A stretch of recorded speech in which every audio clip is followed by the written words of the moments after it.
Halo teman-teman, hindarilah judi dan semua bentuk judi termasuk judi online. Sebab judi hanya akan membawa sengsara dan derita.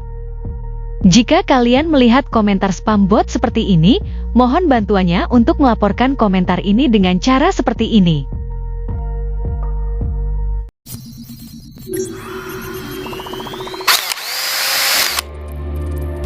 Assalamualaikum warahmatullahi wabarakatuh. Selamat datang kembali di Rio Hotspot Channel. Presiden FIFA Gianni Infantino baru saja meresmikan sebuah turnamen baru yang bernama ASEAN FIFA Cup, yang pesertanya tentu saja adalah 11 negara ASEAN. Nah, lalu apakah ASEAN FIFA Cup ini?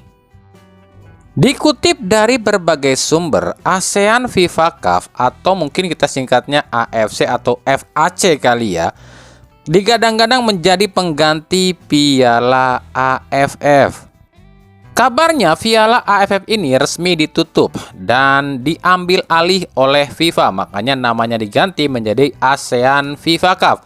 Nah, karena ada embel-embel nama FIFA, ya otomatis dong turnamen ini tuh di bawah naungan FIFA, dan namanya turnamen di bawah naungan FIFA udah pasti ada poinnya serta bisa naikin ranking negara. Untuk regulasi dan juga seperti apa sih mekanismenya serta kapan ini digulirkannya, hingga saat ini belum ada informasi yang lebih lanjut ya. Tapi kalau kita berkaca pada gelaran AFF yang seharusnya dijadwalkan itu 7 Desember 2026 besok ya, maka kemungkinan turnamen ini pun ya paling juga digelarnya bulan Desember juga sih. Nah, kenapa FIFA kok mau nih sekarang mengambil alih gelaran AFF dan membentuk sebuah turnamen baru ya? Kabarnya sih FIFA ini menilai tingginya antusiasme dan animo penonton di kawasan Asia Tenggara membuat FIFA ini tertarik akhirnya mengambil alih turnamen ini. Banyaknya konflik, banyaknya kritik, banyaknya cibiran terhadap kejuaraan AFF pun ditanggapi oleh FIFA. Salah satunya adalah banyaknya tim-tim peserta di AFF yang susah melepas pemain utamanya ke AFF lantaran Piala AFF itu bukanlah kalender FIFA. Maka dengan dimasukkannya ke dalam kalender FIFA, FIFA ini berharap tim-tim di ASEAN akan menurunkan skuad utamanya di ajang ini. Bahkan banyak kabar yang beredar gelaran ASEAN FIFA Cup ini tuh terjadi lantaran banyaknya tim-tim yang kesel sama timnas Indonesia yang selalu mendiskriminasikan Piala AFF. Indonesia selalu kirim pemain U23 alias pemain lapis 2-nya ke AFF karena menganggapnya AFF ini cuma ajang tarkam. Makanya negara-negara di ASEAN ini minta nih sama FIFA, udah ambil alih aja gitu kan, jadi turnamen resmi biar Indonesia juga nggak nganggap remeh, padahal mereka juga belum pernah juara gitu kali ya. Itu ada kabar berita yang beredar lah di media-media massa. Lalu juga ada kabar katanya gagasan ini tuh dipicu usai Erick Thohir ini berniat juara AFF tapi dengan skuad timnas yang full. Jika benar ini ada andil dan turut campur dari tangan ketum PSSI, maka jelas banget ya, seorang ketum PSSI itu benar-benar berpengaruh di FIFA. Bukan di FIFA sih, berpengaruh pada Gianni Infantino. Nah, lalu apakah dengan diambil alihnya AFF oleh FIFA ini menguntungkan gak nih buat Indonesia? Sebenarnya sih ada untungnya, ada ruginya juga sih. Apalagi buat pemain-pemain lokal di Liga 1. Dengan ajang ini diambil alih oleh FIFA dan ada poin FIFA-nya, otomatis dong PSSI pasti akan turunin tim utama ke ajang ini. Dan kalau melihat saat ini timnas Indonesia sudah tak lagi main di Piala Dunia atau kualifikasi Piala Dunia, ya mungkin kecil kemungkinan pemain-pemain Liga 1 akan dipakai di ajang ini. PSSI pasti akan pakai skuad utama dong. Makanya kami bilang ajang ini tuh meskipun sudah diambil alih oleh FIFA dan menjadi ajang yang resmi, ada plus minusnya buat timnas Indonesia, buat masyarakat Indonesia. Ada yang tertawa, tapi ada yang manyun juga. Nilai plusnya adalah tentu saja kalau yang namanya ajang resmi tentu ada poinnya. Ranking pun bisa naik, tapi bisa turun juga sih kalau kalah terus. Nah, nilai minusnya ya pemain-pemain lokal Liga 1 kembali akan susah masuk ke timnas karena PSSI pasti akan turunin ini skuad utama pemain-pemain diaspora semua nih. Lalu yang senyum tentu saja Toel CS sebab mereka ini ngebet banget pengen juara AFF. Tapi yang manyun tentu saja para pemain lokal Liga 1 yang kesempatannya kembali tertutup untuk masuk timnas Indonesia. Ya, tapi ya kita tunggu sajalah seperti apa sih keputusan PSSI soal ajang yang baru ini.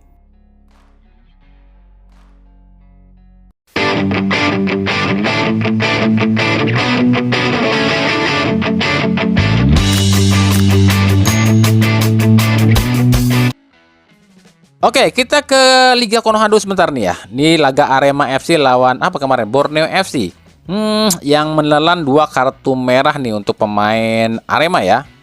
Nah, Borneo FC udah 8 laga ya. Menang lagi cuy. Wah, wah, wah. Apakah ini Borneo akan jadi JDT-nya versi Indonesia nih? 8 laga, 8 menang. Belum pernah kalah atau seri loh. Nah, gimana nih? Lu udah layak apa belum nih trofi Liga 1 diserahin ke Borneo FC? Ingat, baru ngejalanin 8 pertandingan lo ya dan belum nyampe paruh musim. Nah, uniknya 2 pemain yang kena kartu merah di laga ini pelakunya itu cuma 1, yakni Mariano Peralta. Julian Guevara dan juga Bayu Setiawan ini juga terpancing sama pergerakan dari Mariano Peralta. Nah, mungkin kalau soal kartu merah Julian Guevara sih udah banyak yang tahu lah ya, nggak perlu diperdebatkan sebab ya 2 kartu kuning ya sama dengan kartu merah. Tapi mungkin nggak sedikit juga yang masih bingung nih soal kasusnya Bayu Setiawan. Bayu Setiawan ini kan udah kena kartu kuning nih, lalu ngedapetin kartu merah langsung. Nah, itu gimana dendanya dan juga sanksinya? Gimana urusannya itu? Nah, untuk kasusnya Bayu Setiawan ini, dia kan udah kena kartu kuning nih sebelumnya. Ya udah, kartu kuningnya udah tetap ada kartu kuning, dendanya 5 juta kan. Kartu merahnya ya tetap kartu merah juga tetap dapat. Jadi di laga ini Bayu Setiawan itu dendanya double. Yang pertama 5 juta karena kartu kuning, itu diakumulasikan kartu kuningnya masuk ke akumulasi dia.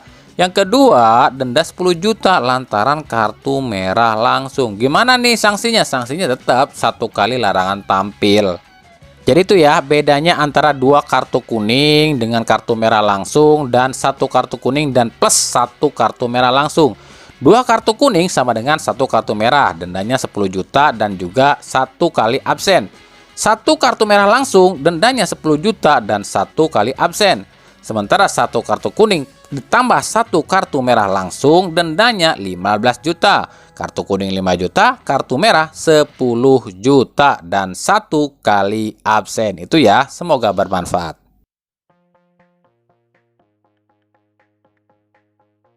Oke, ini ada pertanyaan dari Putra Bekasi ya, akunnya Putra Bekasi ini di DM Instagram sih.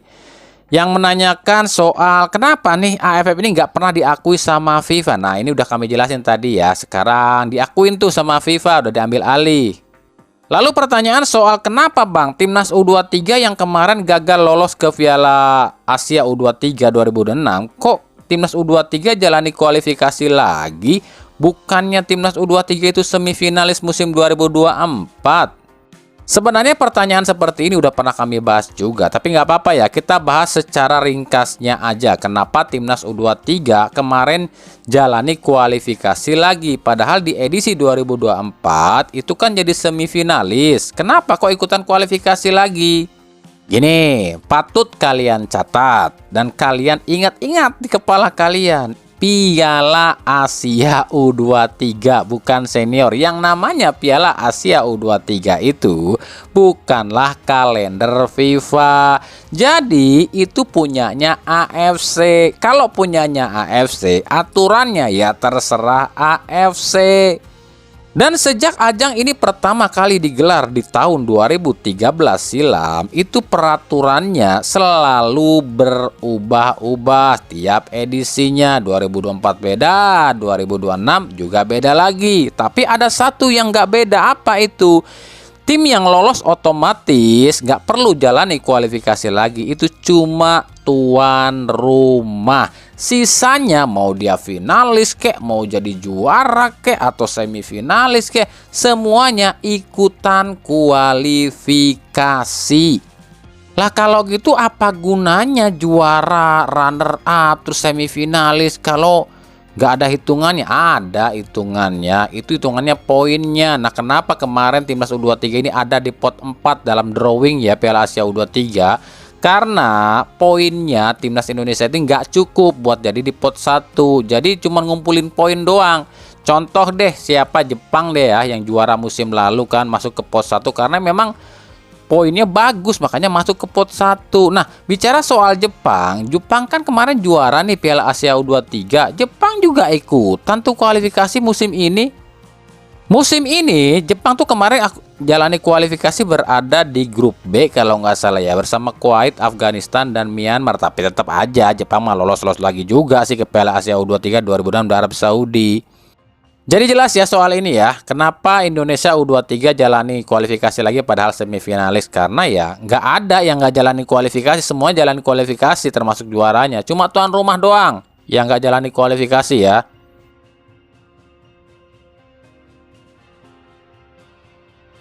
Lanjut ke ACL 3 Dewa United lawan Phnom Penh Crown dari Kamboja. Nah gimana pendapat kalian nih? Kalian kecewa? Kalau kami sih kecewa banget. Dewa United mainnya jelek banget. Udah dibantuin wasit, Phnom Penh Crown pun kena kartu merah. Kok mainnya masih kayak gitu sih? Loyo. Ini Jan Alderweireld kenapa dah? Kok makin kesini makin minim taktik ya? Jangan sampai deh nantinya Dewa United dikatain badut Asia. Intinya di laga ini permainan Dewa United jelek banget deh. Ya memang sih ini apa ya, pengalaman pertama mereka tampil di Asia. Jadi mungkin masih grogi kali ya. Tapi kan mereka main di kandang sendiri, apalagi mainnya bukan di Banten International Stadium loh ya, tapi di Indomik Arena. Karena catatan Dewa United kalau main di stadion ini ya, ini cukup bagus loh ya, kecuali mainnya di Banten International Stadium. Itu kan musim ini aja berapa kali keok tuh di kandang sendiri. Gak cocok kali sama Banten International Stadium. Tapi nggak tahu deh permainannya juga ya, gimana ya, nggak ada pola. Tapi entahlah, kita lihat aja deh. 2 pertandingan ke depan lagi ini apakah mampu nggak nih Dewa United lolos dari grup ini. Dari Persib Bandung, ini kita seandainya saja loh ya, seandainya saja di paruh musim ini Persib akan mengevaluasi salah satu strikernya, mungkin siapa? Ramon Tanque lah ya. Seandainya saja apabila Ramon Tanque ini dievaluasi dan Persib memang sangat butuh seorang striker yang mungkin bisa cepat adaptasi dan bisa lebih gacor dibandingkan Ramon Tanque. Kami memiliki 5 calon yang sebenarnya sih ini sebuah rekomendasi aja dari kami loh ya, yang bisa saja ini menjadi striker tajam penggantinya Ramon Tanque di Persib andai dievaluasi di paruh musim. Nah, siapa nih 5 pemain atau 5 striker ini? Nah, itu nantikan saja ya di episode selanjutnya saja ya.